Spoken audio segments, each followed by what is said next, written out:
Boa noite, meus amigos. Sejam bem-vindos a mais uma palestra no nosso canal no Instagram, Agenda Espírita. É motivo de grande alegria estarmos aqui todos os primeiros sábados de cada mês, trazendo uma mensagem de paz, uma mensagem de luz e de amor para todos aqueles corações de boa vontade que reservam um período do seu dia para assimilar nas profundezas da alma as mensagens do Evangelho de Jesus e também da nossa tão abençoada doutrina dos Espíritos. Nós já damos boa noite a todos aqueles que nos acompanham, a todos aqueles que estão conosco. A nossa irmã Ana já se encontra presente para que nós possamos falar hoje de um tema que Jesus muito abordou e a doutrina espírita também se aprofunda através das obras grandiosas de espíritos como Emmanuel e André Luiz, através da psicografia de Francisco Cândido Xavier. Falaremos sobre o ser pensante, a capacidade que difere os homens dos outros seres. Segundo André Luiz, no livro Mecanismos da Mediunidade, o pensamento humano é ininterrupto e encontra a sua fonte no fluido cósmico universal. O homem toma de empréstimo a matéria-prima do pensamento de Deus para formular os seus próprios pensamentos. Como diz o livro de André Luiz, Evolução em Dois Mundos, nós estamos mergulhados na força nervosa do Todo Sábio.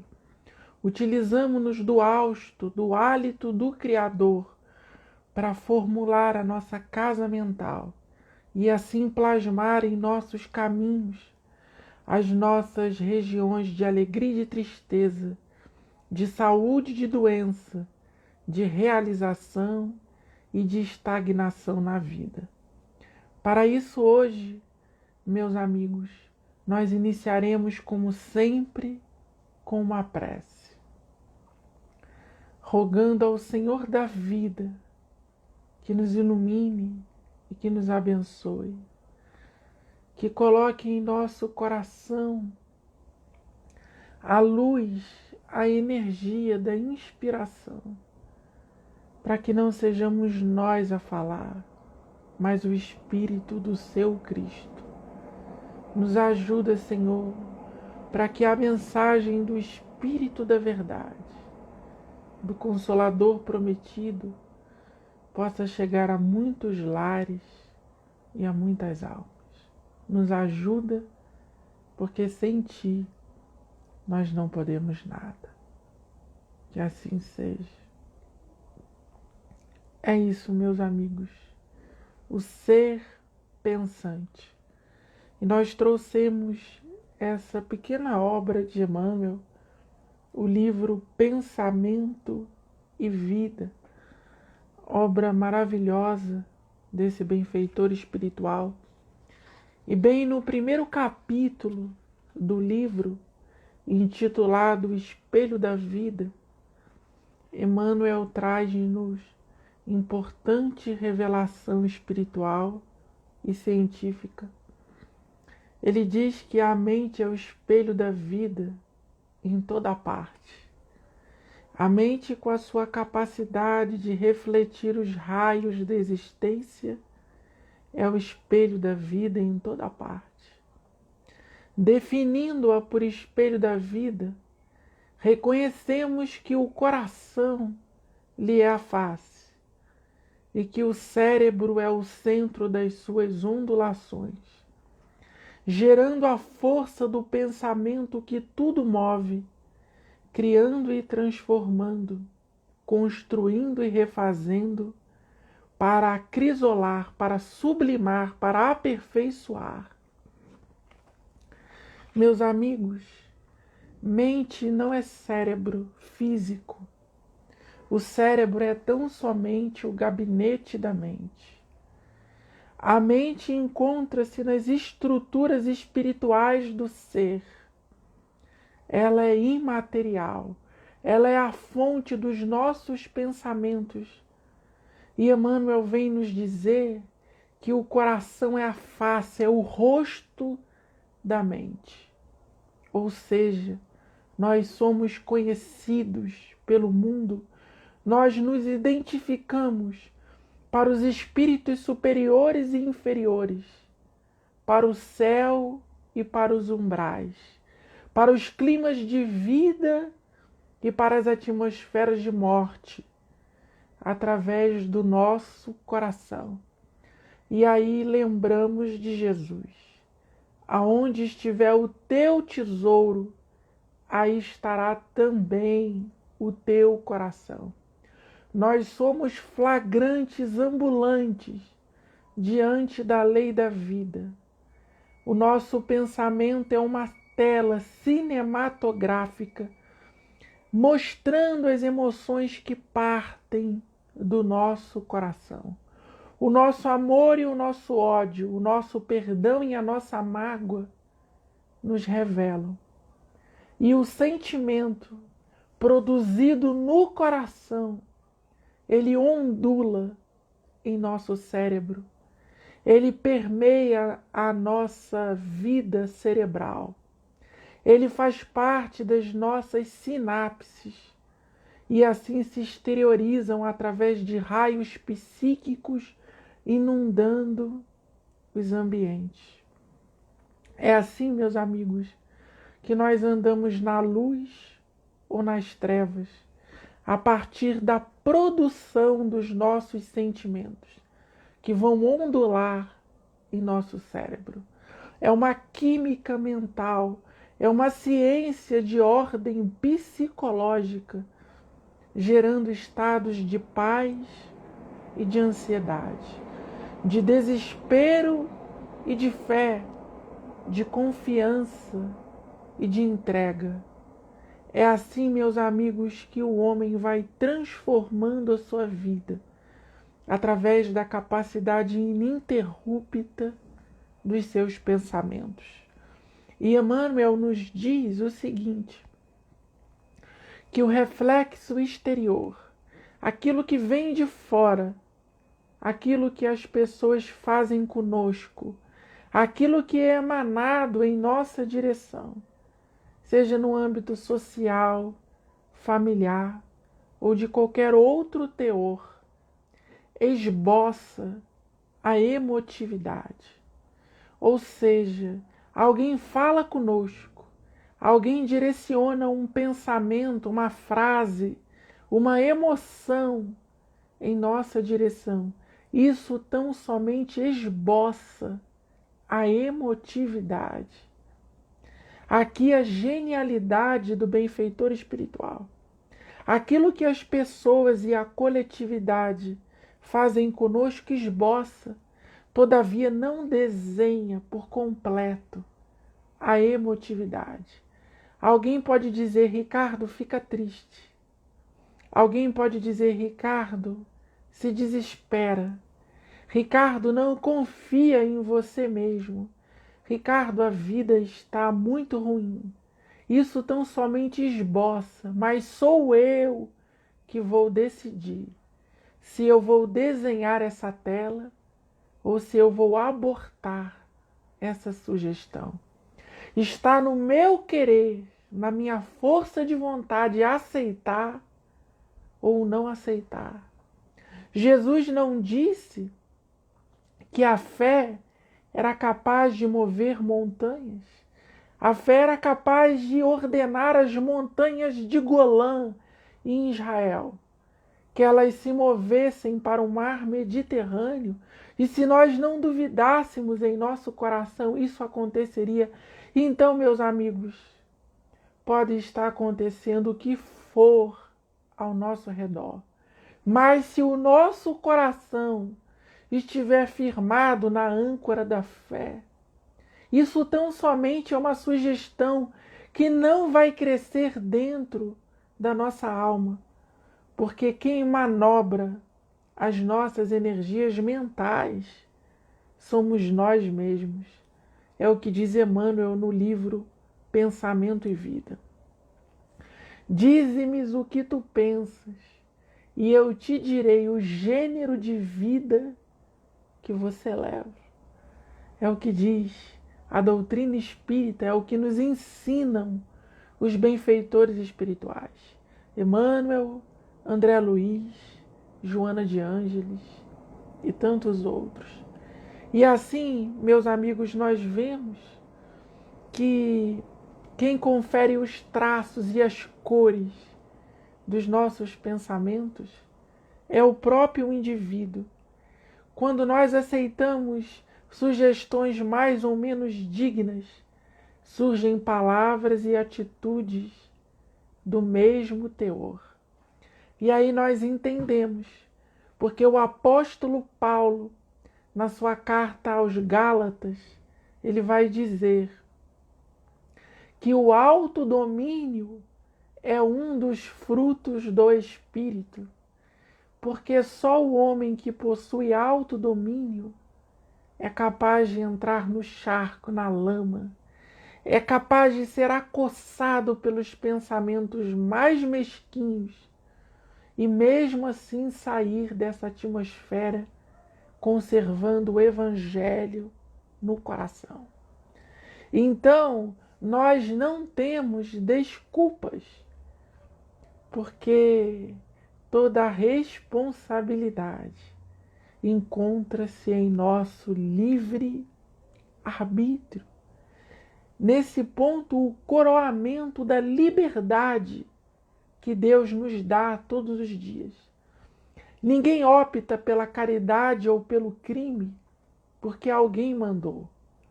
É óbvio que o ambiente social ajuda, influencia, mas ele não determina. Nós vemos apóstolos da caridade saírem de ambientes criminosos. Da mesma forma, nós vemos criminosos saírem de ambientes santos. É porque o indivíduo é o artífice do seu próprio destino. Com o seu livre-arbítrio, ele caminha para a luz ou estaciona nas trevas. E aí nós vamos para o Livro dos Espíritos, quando Allan Kardec, na questão 911, fez essa pergunta às inteligências superiores.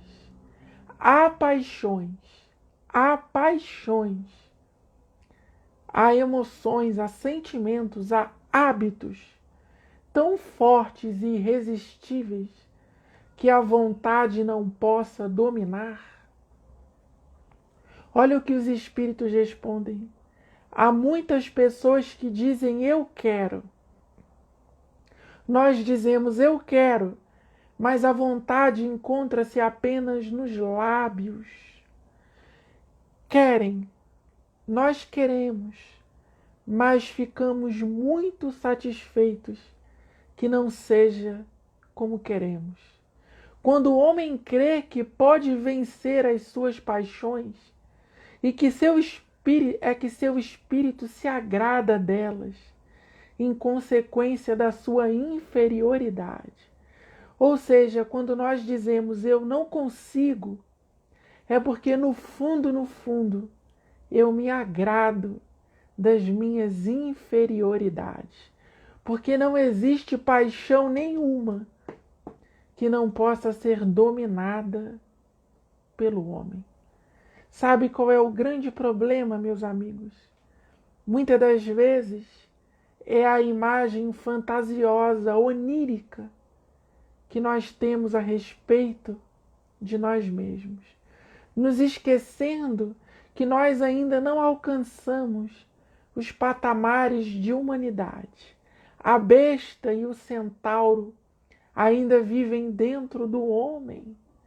Nós ainda estamos longe da prática da Boa Nova.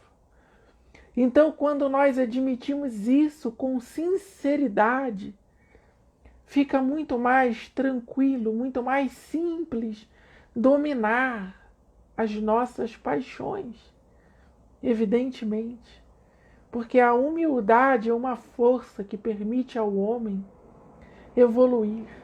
Aquele que procura reprimir suas fraquezas compreende a sua natureza espiritual. Vencê-las para ele é uma vitória do espírito sobre a matéria. Vamos trazer exemplos práticos.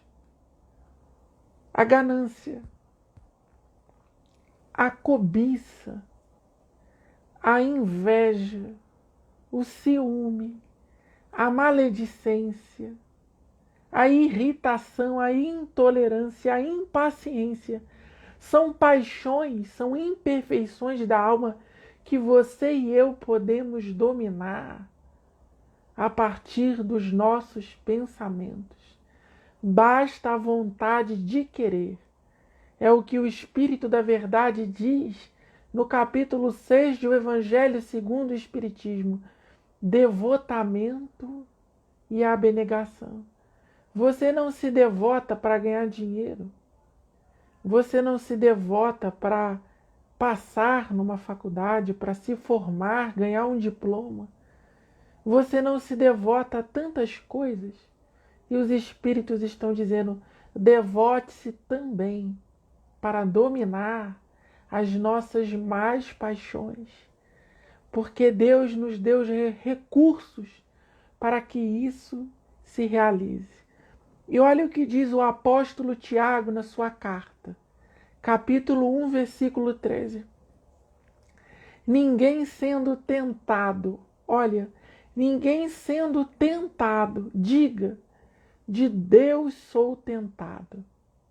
Porque Deus não pode ser tentado pelo mal, e a ninguém tenta, mas cada um é tentado quando atraído e enganado pela sua própria concupiscência.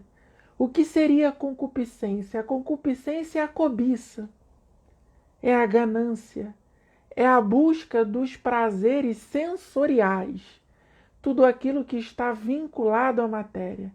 Isso é a concupiscência, a busca desenfreada pelo dinheiro, a intolerância quanto à vida do próximo, a impaciência, a falta de capacidade de esperar, a preguiça, a mentira, a inveja, a ira, a cólera. Deus não tenta a ninguém. Todas essas imperfeições são responsabilidades nossas. Se nós incorremos em algum erro, a culpa não é de Deus, é responsabilidade pessoal e intransferível, porque o ser pensante pode manobrar os seus pensamentos. Da mesma forma que a engenharia elétrica manobra a energia que chega aos nossos lares, o homem pode manobrar, transformar e dar direção à energia psíquica, à energia mental. Mas, meus amigos, nós estamos dizendo isso não é para que nos enchamos de culpa, é para que venhamos a nos conscientizar das nossas responsabilidades. Que ninguém tente colocar em prática os ensinos de Jesus e esse pensamento de alta filosofia dos espíritos, utilizando-se da culpa, porque a culpa é uma cilada. Quanto mais culpado, mais eu erro. Quanto mais culpado, mais eu me enterro em um abismo. A culpa é um imã que nos atrai e que nos suga as energias e que nos faz perder o bom ânimo para o bom combate. Nós dizemos isso exortando no Evangelho. Como disse Jesus a muitos que encontravam-se paralisados, os teus pecados estão perdoados. levanta e anda. Reconhece os teus problemas, mas não se encha de culpa, para que a culpa não te paralise e não te transforme num catalisador de obsessores. Porque se tem alguma coisa que o obsessor gosta, é que nós nos esqueçamos de que somos as ovelhas que Jesus vai buscar em pleno campo. Quando nós nos conscientizamos de que somos as ovelhas desgarradas de Jesus, a culpa vai desaparecendo do nosso coração. E aí, meus amigos, nós podemos dizer que o eu quero e eu vou mudam tudo. Vocês acham o quê? Que os grandes feitos são realizados apenas pelas pessoas mais inteligentes? São realizados apenas pelas pessoas mais bonitas? Pelas pessoas mais aceitas socialmente? Não. Há coisas simples, mas grandiosas para Deus sendo realizadas agora por pessoas que dizem eu quero e eu vou. E essa força transforma-se numa força indetível dentro da alma. Por isso que esse mesmo Tiago, na sua carta, nos diz que o homem dúbio e inconstante em tudo que faz não obterá absolutamente nada de Deus. O que seria o dúbio? O dúbio é o homem ambíguo. Esse é o homem dúbio, o homem ambíguo, o homem vago, o homem indefinível. Ele não sabe o que quer. Ele não é quente nem frio, ele é morno.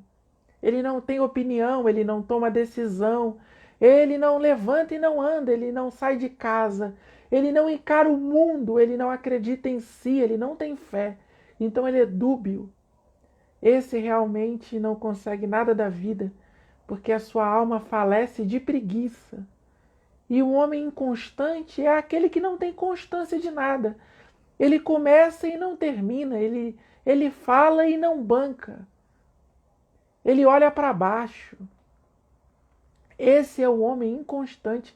Ele diz que é de Jesus, mas se aparecer o Novo Testamento do capitalismo, do socialismo, de um filósofo grego ou de um movimento social novo, ele adere e abandona Jesus. Então ele é inconstante, porque o Evangelho ainda não é a chave interpretativa da sua vida. E se o Evangelho não for a chave interpretativa das vidas, se Jesus não for a porta que conduz à vida, nada feito.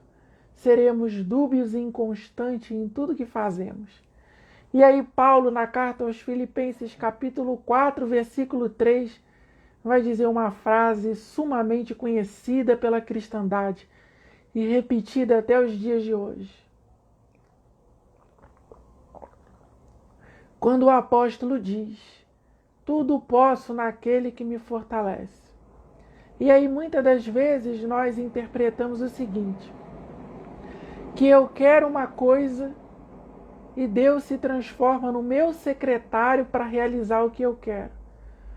Meu amigo, tudo posso no Evangelho, tudo posso na luz, tudo posso no bem, tudo posso no amor, tudo posso na caridade, tudo posso no autodomínio, tudo posso na transformação íntima, tudo posso quando tomo a decisão de ser um aprendiz da Boa Nova e um candidato de discípulo do reino. Eu tudo posso quando eu resolvo dominar o meu ódio e transformá-lo em amor. Eu tudo posso quando eu oro pelos meus perseguidores. Eu tudo posso quando decido escolher a boa parte da vida. Eu tudo posso quando eu tenho um olhar sensível para os pobres. Eu tudo posso quando não tenho inveja dos ricos. Eu tudo posso quando reconheço que o meu corpo físico é transitório. Eu tudo posso quando, em vez de semear a guerra, Eu sou um semeador da paz. Eu tudo posso quando a minha alma se alegra no Senhor. É isso que o apóstolo Paulo está dizendo, porque ele experimentou. E quem lê as suas cartas cheias de suor e de lágrimas sabe que ele era um homem da verdade. Nós reconhecemos em Paulo um bonito espelho para que nós possamos nos inspirar do que é o homem que aderiu a Cristo como guia e modelo da sua vida. E esse mesmo Paulo, em Romanos 8, 28, diz: sabemos que todas as coisas cooperam para o bem daqueles que amam a Deus. Meus amigos, todas as coisas cooperam, até a dor, até a aflição, até a morte, coopera para o bem daqueles que amam a Deus. Nós achamos que Deus só está conosco quando nós estamos vivendo em um jardim florido, em um paraíso fantasioso, quando os bolsos estão cheios de dinheiro, quando as pessoas que amamos estão ao nosso lado, quando estamos ganhando no trabalho aquilo que julgamos merecer, aí Deus está conosco. E Jesus nos ensina que Deus está conosco nas gostosuras da vida, nas carícias, nas massagens, nos prazeres da vida. Mas Deus também está conosco nas intempéries, nas dores e nas aflições. Porque Ele é um Senhor cheio de misericórdia. Todas as coisas cooperam. O que aconteceu com você hoje, se você souber aproveitar, amando a Deus, coopera para o teu bem. E aí você pensa a vida, mas a vida também te pensa. E você não precisa ficar correndo feito um louco através de metas. As metas vão te alcançar, porque você é um ser radioativo da luz. A tua alma está cheia de ímãs, de bondade, de generosidade, de caridade. E aí as coisas começam conjuntamente a favorecerem o teu caminho. Aonde não havia caminho, Jesus diz, como disse no sepulcro de Lázaro, tirai a pedra, as pedras desaparecem e você encontra a estrada livre para poder caminhar. Você crê nisso, meu amigo? Se você crê, saiba que o simples fato de crer já atrai coisas muito boas em tua direção. E aí nós seguimos o ser pensante, né? Tudo isso nós estamos falando de pensamento. Emoções, virtudes, defeitos, fé. É pensamento, nasce na casa mental. Como resistir através do pensamento à ansiedade? Confiança na providência divina. Jesus não acalmou as tempestades. Da mesma forma que o Divino Mestre acalmou as ondas do mar revolto em meio a um clima tempestuoso, através dele você também pode acalmar a tua ansiedade, reconhecendo o seguinte, que se não vendem, como disse o Cristo, 2 pardais por um asse, por uma moeda, como era naqueles tempos na cultura judaica, no entanto, nenhum pardal, nenhum pássaro cai do céu, se não for da vontade do vosso Pai Celestial. Se Deus provê assim a vida dos pássaros, quanto mais a vossa, homens de pouca fé. Meus amigos, a ansiedade, ela destrói a vida. Ela transforma o nosso pensamento em uma nuvem carregada, em que os elétrons se chocam, causando doença, lesando os nossos neurônios, atrapalhando o fluxo sanguíneo na nossa região cerebral. A ansiedade, ela inviabiliza a paz. Então, por isso que Jesus diz: não vos ansieis por coisa alguma. Nem pela conta a pagar, nem pelo curso a fazer, nem pelo filho a criar, nem pelo trabalho na segunda-feira. Não vos ansieis por absolutamente nada. E como nós podemos ter domínio sobre a nossa ansiedade? Através da prece. Pedindo a Deus: Senhor, o domingo à noite me provoca ansiedade. Me acalma. Fala ao meu coração. Deixa eu escutar a voz do Cristo na intimidade do meu ser. Senhor, todas as vezes que eu tenho alguma coisa para fazer, eu fico ansioso e aflito. Me ajuda para que eu possa realizar todas essas coisas com serenidade. E a tua prece, meu irmão, será ouvida, será atendida. Nós temos livre-arbítrio para escolhermos evoluir em regime de comunhão com Deus. Uma outra coisa que o ser pensante pode ter autodomínio sobre a maledicência. Maledicência que vaza pelos pensamentos e não raro também pela língua. Também pela língua. A língua é um foco, é uma chama de fogo que é capaz de incendiar uma existência. Olha o que diz o apóstolo Tiago. Portanto, meus amados irmãos, todo homem seja pronto para ouvir, tardio para falar, e tardio para se irar, e tardio para se encolerizar. A disciplina de domar a língua, ela nasce no pensamento. E apenas domando a nossa língua, o homem, ele vai entrando nos pórticos da verdadeira liberdade. Selecionar palavras é tarefa de quem despertou para a vida. Nós temos muitos complexos em nossa alma e muitas vezes falamos destrambelhadamente, levados, ativados por esses complexos. Então, a importância de conhecer as nossas emoções, para que, em conhecendo as nossas emoções, possamos domar o nosso pensamento. E, em domando o pensamento, tenhamos autodomínio sobre a língua, e a nossa língua não seja um instrumento de incendiar a vida. A nossa língua não seja um artífice de destruição, mas de construção perene sob as bases da Boa Nova. Então, mais uma vez, qual é o recurso para se evitar a maledicência? Primeiro, reconhecer que ela existe no meu coração. Segundo, reconhecendo, submeter a prece.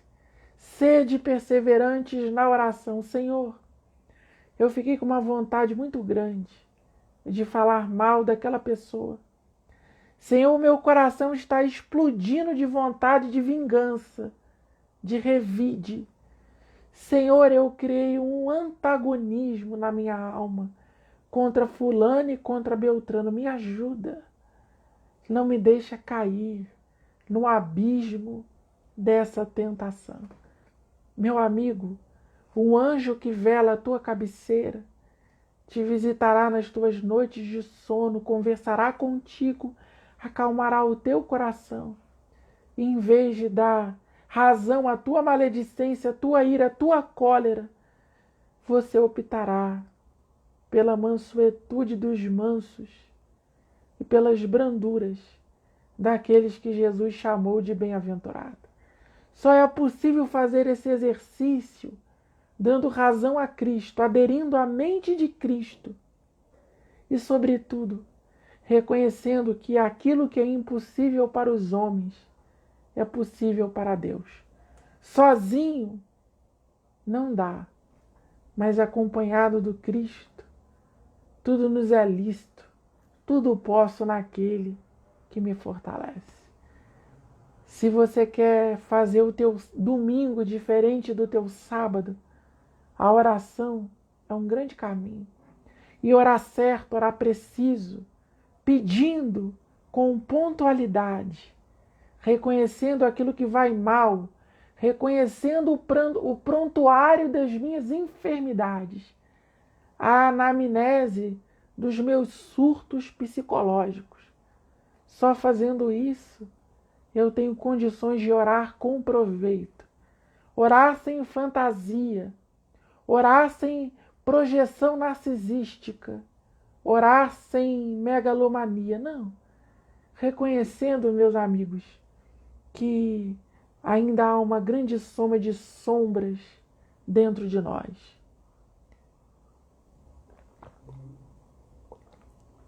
Ao julgamento. Como o ser pensante pode resistir ao julgamento? Geralmente nós queremos separar o joio do trigo, né? Nós queremos dizer o que é luz e o que é treva, quem é de Deus e quem não é de Deus, quem anda no bem e quem não anda no bem. É óbvio que nós temos esse discernimento. Deus nos deu inteligência, nós somos seres pensantes, animais racionais. Nós temos a capacidade lúcida de discernir o bem e do mal, a doença da saúde. Nós podemos. O que nós não temos o direito é de dizer fulano de tal é joio e Beltrano é trigo. Fulano de tal é de Deus, Beltrano não é de Deus. Fulano de tal merece, Beltrano não merece. Isso nós não temos o direito de fazer. Por quê? Porque Jesus diz em Mateus que separar o joio do trigo é tarefa de anjos. Apenas os espíritos superiores têm inteligência e amor suficientes para separar o trigo que será lançado no celeiro eterno do mundo de regeneração e o joio que será lançado no fogo. Nós geralmente confundimos virtudes com imperfeições. Quantas vezes nós não chamamos as nossas megalomanias de meu sonho? Quantas vezes nós não chamamos as nossas vinganças de meu direito? Quantas vezes nós não chamamos as nossas violências de minha defesa pessoal? Quantas das vezes não chamamos os nossos ódios de eu não sou bobo para ser enganado por ninguém? Nós confundimos, nós trocamos as bolas, porque nós ainda nos comportamos muitas vezes como aquelas virgens insensatas que querem entrar no reino com a lâmpada da própria alma apagada. Não dá. Então essa tarefa de separar joio do trigo na terra é tarefa de espírito superior. Então, em sabendo disso, o homem evita os julgamentos. Vai dialogando com você mesmo, vai conversando interiormente, vai dando nome às vozes que falam na tua alma, vai identificando cada uma. Olha, essa voz é a dona mágoa, essa voz é o senhor julgamento, essa voz é um menino mimado e caprichoso. Vai conversando, vai fazendo um teatro dentro de si mesmo, vai parabolizando a sua inteligência, como Jesus fez. Jesus não contava história, Jesus não parabolizava a vida. Vai fazendo essas coisas, vai chamando essas imperfeições para conversarem em torno de uma mesa. A mesa é a tua própria alma. Jesus não disse, olha, quando deres um banquete, não chamai os ricos, mas chamai os estropiados, os mutilados, os pobres, os famintos. São dimensões fora do homem e são dimensões dentro do homem. Há mutilações, há pobrezas, há mesquinharias, há estropiados dentro de mim, há andrajosos dentro de mim.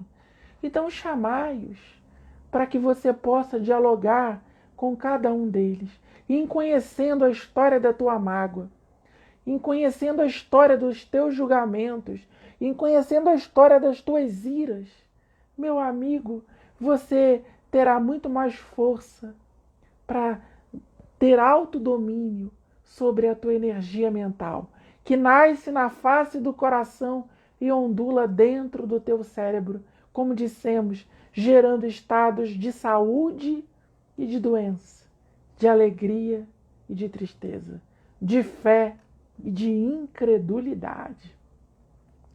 Como nós podemos, por exemplo, dominar o desespero? Desespero que nos assalta através, por exemplo, da síndrome de pânico, através da falta de confiança em si. Como nós podemos fazer para dominar o desespero? Olha que Paulo escreve em Romanos 8:37. Mas em todas as coisas somos mais que vencedores, por meio daquele que nos amou. Quem nos amou, meus amigos? Quem nos amou? Quem nos amou primeiro?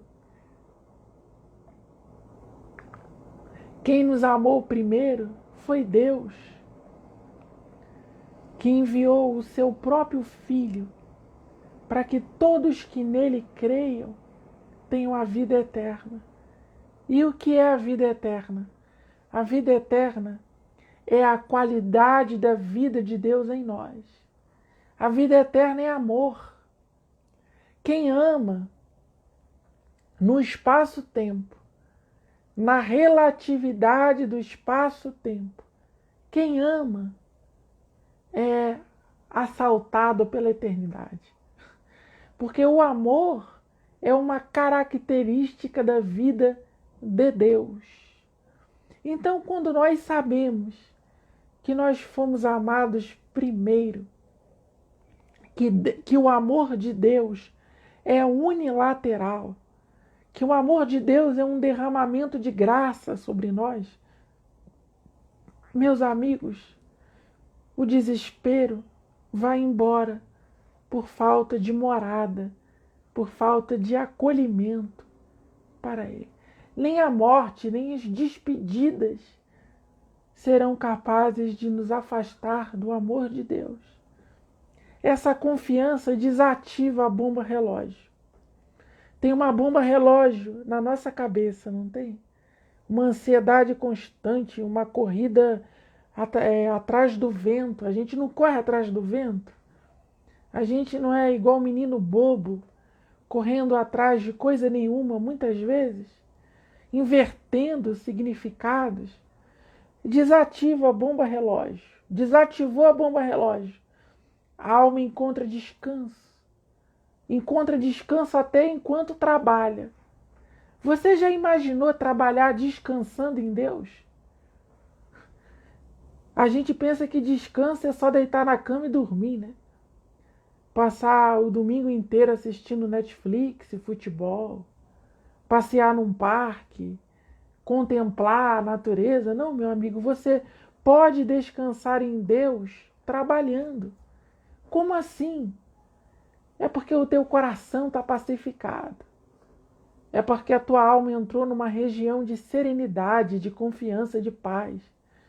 Você trabalha em Deus e jamais fora de Deus. E toma consciência disso e o desespero vai embora. A bomba relógio é desativada. E você não caminha mais para o matadouro, mas para a vida. Mas para a vida. Sabe aquela confiança daquele ladrão na cruz? Senhor, lembra de mim quando entrares no teu reino. Meus amigos, já está lembrado. Jesus nos conhece. Jesus nos sente o tempo todo. O amor dele é unilateral. Ele nos amou primeiro. Como que através da capacidade de pensar, o homem pode dominar a depressão? Olha o que Jesus diz em Mateus 13:24. O reino dos céus é semelhante a um homem que semeou boa semente no seu campo. Qual é a maior de todas as semeaduras da vida? Muitas pessoas vão dizer, é investir na Bolsa de Valores de Nova York, é comprar imóveis para alugar, é comprar carro seminovo porque comprar carro zero não vale a pena. Não, meus amigos, a maior semeadura da vida é o pensamento. A maior de todas as semeaduras é a semeadura mental. Quem não pensa o bem, quem não pensa na luz, não pode andar na luz. Jesus é simples assim. E se nós pensamos o mal, através de desânimo, tristeza, desalento, ingratidão, lamentação, inveja, sabe o que vai acontecer? Nós vamos mergulhar em treva. As energias vão coagular na nossa alma. Em coagulando, elas não vão encontrar o fluxo da vida. E em não encontrando o fluxo da vida, elas vão nos jogar na depressão. Porque é um panorama dos tempos de hoje. Triste, eu começo a fazer sinapses de sintonia com tristes que estão à minha volta. E eu vou mergulhar nesse abismo através da minha mente. E aí muitas pessoas dizem, né? Fulano tem dinheiro, fulano tem um trabalho que sonhou, fulano é bem casado, fulano é bonito, fulano tem saúde, fulano é jovem, mas fulano é infeliz, fulano vive em depressão. Porque a mente de fulano é o seu próprio inferno. Então, só pode alcançar os céus da vibração aquele que traz o céu no pensamento. Porque se não for assim, não tem como. Jesus disse, olha, quem não junta comigo espalha. Ou seja, quem não pensa o bem, está espalhando o meu reino. Não existe unidade nessa alma. Essa alma está dividida. É dúbia e inconstante em tudo que faz. Olha que problema imenso. Então não nos esqueçamos disso. A maior de todas as semeaduras é a semeadura mental. Quando nós vemos um depressivo, o socorro do medicamento, maravilha da ciência, os psicotrópicos são necessários. As psicoterapias é dádiva do alto. Se você puder, recorra às psicoterapias. Mas saiba, meu amigo, que se você não mudar o teu pensamento, se o que sai de ti não for luz, nada feito. E aí nós vamos a João, capítulo 11, versículos 9 e 11. Olha o que Jesus diz aos seus discípulos. Jesus estava sendo ameaçado de morte pelos judeus na Judéia. E Jesus retornaria à Judéia, sabendo dos perigos, para ressuscitar Lázaro. Olha o que Jesus diz aos seus discípulos diante do perigo material.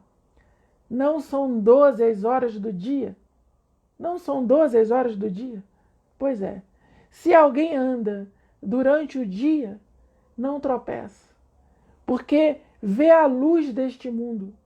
Mas se alguém anda durante a noite, tropeça, porque nele não há luz. Então, olha, dia e noite não são dimensões apenas do circuito da Terra em torno de si mesma, gerando os fenômenos do dia e da noite. Jesus não está falando de cosmologia, Jesus não está falando das descobertas de Galileu Galilei. Jesus está falando de panoramas da mente. Jesus está falando de significados do ser pensante. Quem ama, anda no dia.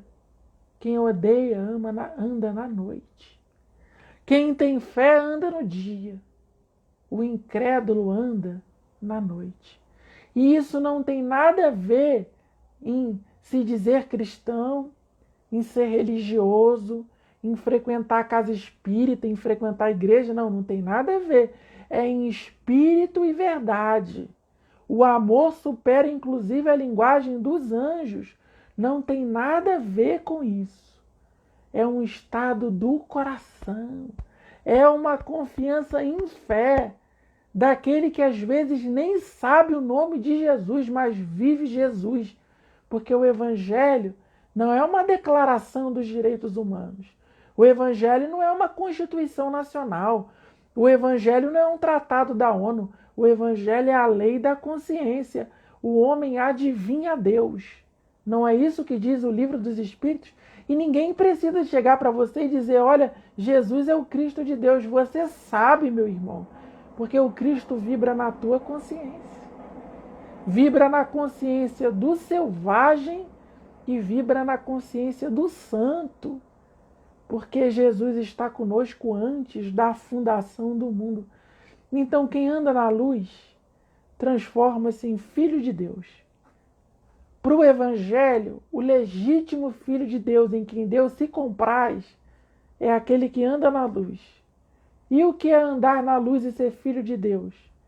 É ter a qualidade da vida de Deus no coração. E qual é a qualidade da vida de Deus no coração? A primeira carta de João. Deus é amor.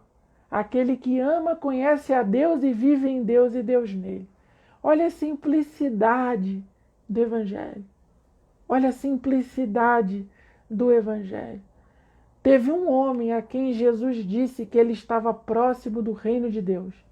Foi um homem que dentro do templo de Jerusalém, um escriba, disse a Jesus que o maior de todos os mandamentos era o amor a Deus e o segundo, semelhante ao primeiro, era o amor ao próximo.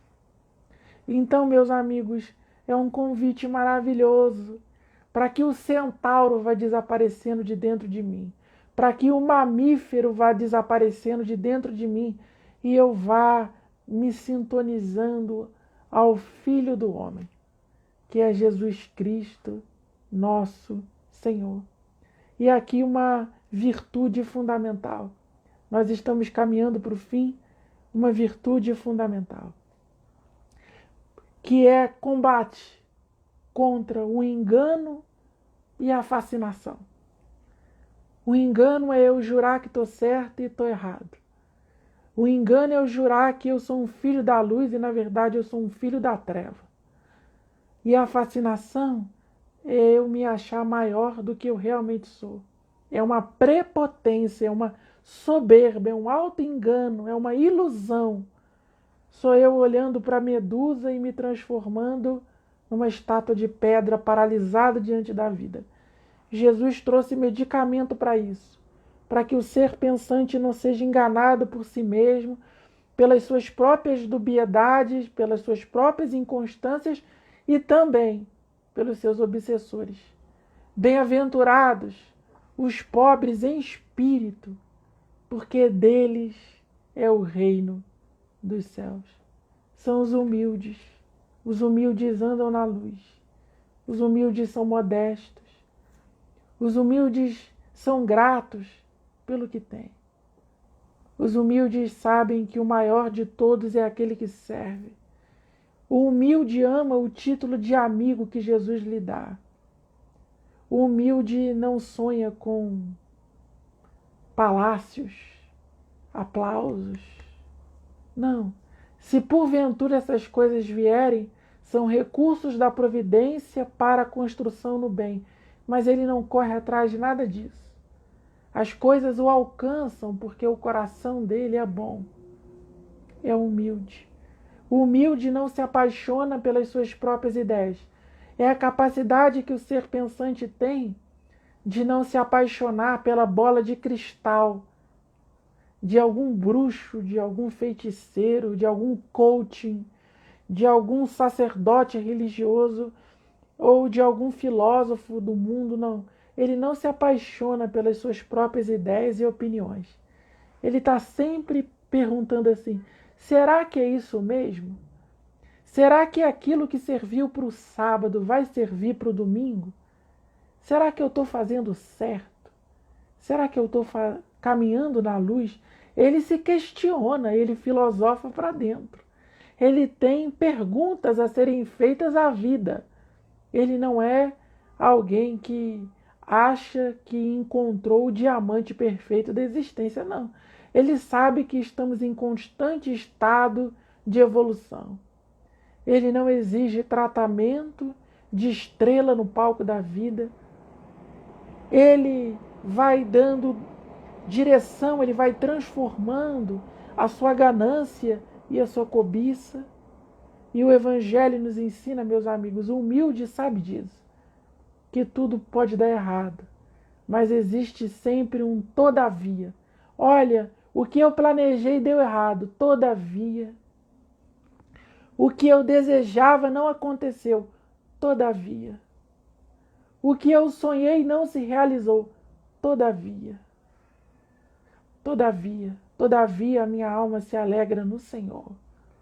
O que eu desejei, o que eu sonhei, o que eu quis, o que eu imaginei, significado relativo. Significado relativo e passageiro. Significado absoluto. O que é significado absoluto da vida? Aquilo que põe o homem na rocha da fé. É o amor de Deus.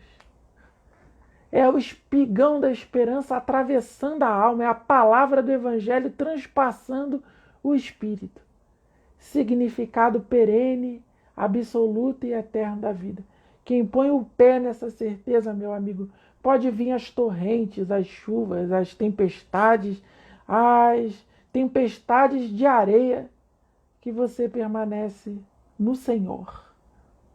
O homem deixa de temer as derrotas e humilhações. Como o ser pensante sobre a terra tem medo e tem pavor de ficar para trás, de derrota, de humilhação, de engano, de traição. Ele tem medo disso tudo. É porque ele ainda não ama a Deus. Porque conforme nós vamos amando a Deus, o medo dessas coisas vão desaparecendo. Porque depois que eu me descobri amado por Cristo, que amor pode superar esse amor? Eu sei, meus amigos, que nós precisamos das delícias da vida. É óbvio que nós precisamos. Deus colocou os prazeres no mundo para serem gozados dentro de uma lei de equilíbrio. Mas se porventura esses prazeres não forem realizados, você tem um todavia. Você tem um Pai que está nos céus. Você tem uma certeza em fé no teu coração, para que você não desista e não se desespere. É isso, meus amigos. Se falamos um pouco mais, nos estendemos, é porque o tema é muito profundo e de maneira alguma, aqui recorrendo à humildade, queremos falar como quem sabe, tomando ares de sábio ou de mestre. Nós temos apenas um guia e um único Senhor, que é Jesus. São grandes as minhas imperfeições também. E estudando, nós nos colocamos num caminho melhor de aprimoramento. Agradeço imensamente a participação de todos vocês, aos amigos que estão aí nos acompanhando. E se pudéssemos fazer uma sugestão de leituras, leiam o Novo Testamento. Tenham contato com os evangelhos, com as cartas apostólicas. Leiam a obra de André Luiz, que tão bem mergulha nesse tema, o ser pensante. Leiam a literatura de Emmanuel, de Joana de Ângeles.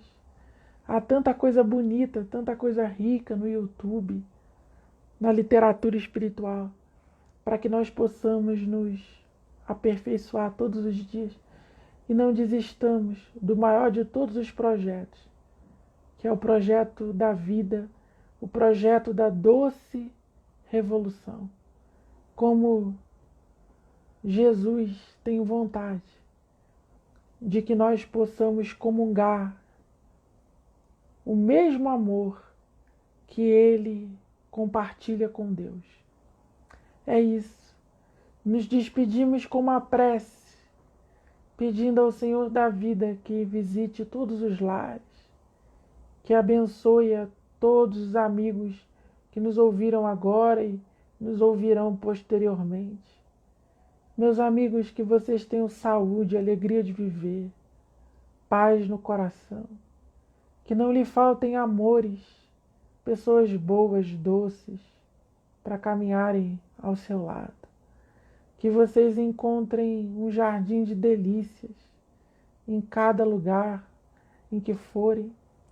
E quando chegarem as aflições, que vocês tenham a força necessária para suportar de pé. Que Jesus nos guarde, nos proteja e nos ilumine. A mente é o espelho da vida em toda parte. Muito obrigado, um grande beijo e muita luz em nossos caminhos.